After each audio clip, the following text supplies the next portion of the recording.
Second दिवसा लागले का? हो हा हो ना. तुमचं सत्र होतं. नमस्कार, मी भुजल शोधक अशोक शिंदे, जिल्हा बुलढाणा. मी आज बुलढाणा जिल्ह्यातील लोणार तालुक्यातील खळेगाव या गावी आलो.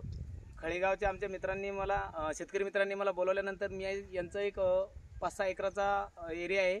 एरिया फिरल्यानंतर इथं विहिरीचा पॉईंट पाहायचा होता. विहिरीचा पॉईंट पाहण्यासाठी आल्यानंतर सानप भाऊच्या इथं आलो मी. इथं ह्या कोपऱ्यात एक विहिरीचा पॉईंट दिला मी.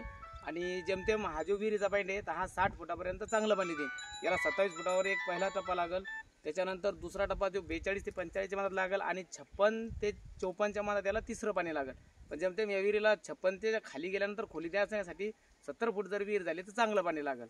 मागच्या 2 वर्षापासून या गावात मी 2-3 विहिरी दिल्या. 2-3 विहिरीलाही चांगलं पाणी लागलं. त्याच्यानंतर आपण ह्या गावात आलो आणि या वर्षीचा यांचा हा पहिलाच पॉईंट दिला. आता याचाही रिझल्ट आपल्याला जेमतेम लवकरच मिळेल. धन्यवाद.